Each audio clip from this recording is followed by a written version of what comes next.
Just on a point before Michael starts on this, the board actually asked us specifically to share with you some of the initiatives we have around cybersecurity, and many of you will understand why. We're doing quite a lot of work web-related and online at the moment, so I think it's important that even small businesses like PHA have a solid cyber process in place to reduce the risks of either loss of information or downtime. Michael. Okay. There has been considerable media coverage over the last couple of years regarding business interruption caused by inadequate cybersecurity.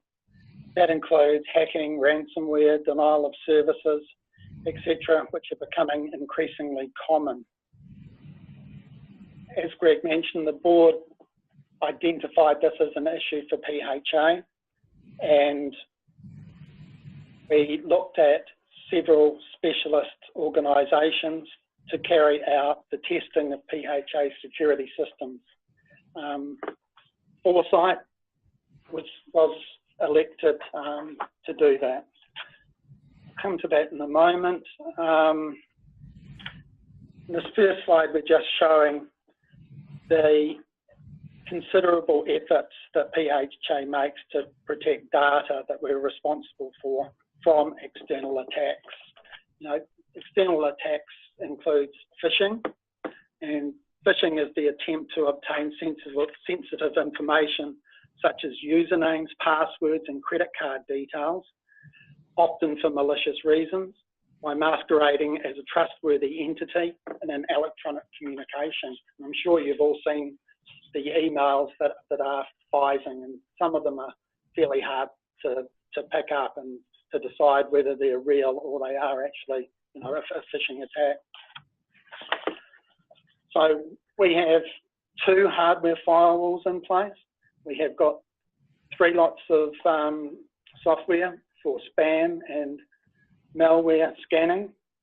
We've got numerous rules and policies regarding the use of the hardware and software. We actively monitor and report monthly on various activities regarding attacks. And one of the most important things is actually staff awareness, because it's very important to protect against the likes of the phishing attacks, and staff need to know what to look for, what to ask about, and to be very, very security conscious with the network. So, as I mentioned, we engaged Foresight in October 2016. They're a leading data security expert. Their customers include major banks and government departments. We managed to get a discount for the audit because we're a not-for-profit organisation, which was good. They concentrated on black box external penetration testing, and they simulated an attack using phishing emails that were sent to PHA. In this 2016 internal audit that they did, PHA overall was rated above average, which was good news compared to similar companies to ourselves. But we were susceptible to social engineering attacks, and their testers did compromise the PHA network by a targeted email and a malicious Microsoft Word document that somebody here actually opened. So following that audit, and due to the findings of it, considerable effort by PHA was made to protect against that sort of attack. That included more software, more hardware, etc. And also, it's very important to update software on a regular basis. So we decided to do another similar audit through Foresight in November last year. Again, a black box penetration test was carried out, which replicates the sort of the real world cyber attack that companies are often given. So no knowledge of any of our systems were given to the testers prior to commencement, and fortunately this time Foresight found no vulnerabilities that allowed access into or compromise of the internal corporate network via such an external attack vector. So that was extremely good news to us, especially in comparison to the 2016 penetration test, which, although the outcome was good, we were above average for that one, it wasn't really good enough. So we're comfortable at the moment that we have got measures in place to protect PHA information and data and websites, etc., a number that we host, but we're going to be actively pursuing keeping up to date and making sure that we have got the proper security in place to protect that data. So, if anyone's got any questions? Thanks, Michael. We do have one question relating to interest earned from the previous slide, so from Diane Fullerlove.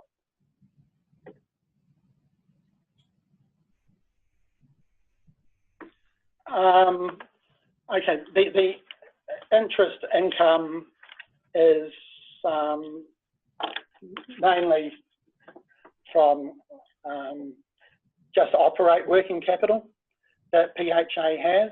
We receive the subscriptions up front at the start of the year, so that money's invested and earns interest. We also receive, as I mentioned before, considerable funding from other parties, and in May and June we received somewhere like $3 or $4 million last year from the various projects that we have that were agreed to do. So we just had a lot more money than expected. There's no interest included in that figure from the emergency plant pest response levy. I think that might be the question that you're asking. So fortunately, we just had considerably more money that was provided largely by our members for various projects. In this case, most of it was funded by the government. And I have a question from Matt Keeley. Has PHA been affected by a cyber attack? I wouldn't say that we've been affected that much. There have been cyber attacks that have partly got through our protective firewalls. We monitor, the software that we've got will pick up anything almost immediately. Websites are always susceptible, and anyone with the resources can access or get into almost any website in the world if they really want to. So we have had a couple of attacks. One or two have got through slightly, but we have caught them, so no damage has been done. And I believe that since that happened, our security has actually improved.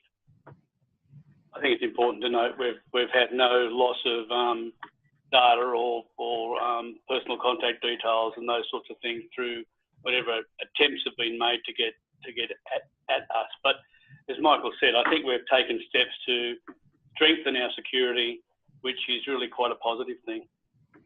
So good to see we've got a couple of questions. Good to see the system's working. Thanks for all those online and those who are asking questions. Very much appreciated.